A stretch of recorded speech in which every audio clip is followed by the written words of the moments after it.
Welcome everyone, this is Chris Lafleur back in the tasting room, and today we're going to be tasting Lot 820. This is a Gavi. This is a DOCG wine from the north of Italy in the Piemonte region. In fact, this is the first white wine to receive the DOCG status in Piemonte region. If you were going to go there yourself and look for this wine, you'd find it in the south of Piemonte near Alessandria. And this wine is pretty special as far as white wines go. Italy has about 4,000 indigenous varietals, and we only see like a handful of them, so Pinot Grigio is not the be-all and end-all when it comes to Italian wine. If you see a white wine that happens to be Italian on your local liquor store shelves, or perhaps in the chwine.com store, that would be a great one to pick up, such as this one. So let's talk about this wine and see what we can catch on the nose and the palate here. Right away we can see it's kind of pale in color, so color of course is not going to drive the bus here.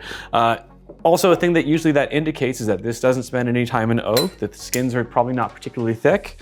Now let's see how that bears out when we smell it. Right away on the nose, it is a little closed, or at least a little austere, we might say. But as we begin to dig in and swirl the glass, I can get a lot of lemon pith, a lot of lemon oil, not quite lemon juice, because like I said, there's some austerity here.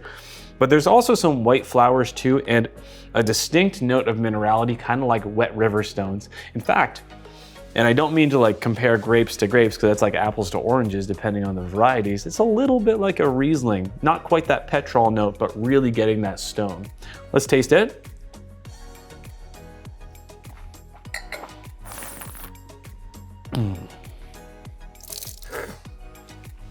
Oh, it's racy.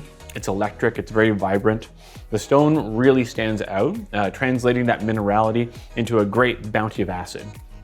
Not like bad acid, but we're talking about acid that's gonna make your mouth water. You might notice it right underneath your tongue. That's where acid really stands out. And you can see it from a northern climate, from a colder region, you get a lot more acid, and that's showing here. Now, another thing on the palate, we're getting a lot of lemon pith, a lot more lemon oil. It's carrying through the things that you catch on the nose all the way to the palate. And if I was gonna talk about what kind of fruit we're looking at, when we say like it's not just lemon, but we would say it's pretty tart lemon, kind of in the realm of ripe, but leaning underripe. So who's this for? What cellar does it belong in? Where does it fit in yours? If you wanted to have something that's gonna be very refreshing as a first course, this is a great wine to have if you're serving a multi-course meal. This is also a pretty good wine to have if you're having something that needs to have the palate cleansed a little bit. I think things like chicken, I think things like casseroles, great way of getting that bite being fresh every time, making sure that every time you get the fullest flavor of whatever you're eating. This wine is gonna be great over and over again. You should recommend it to your friends and enjoy it on warm summer days. So please enjoy this wine, get a case of it for yourselves, and I will see you at the next glass.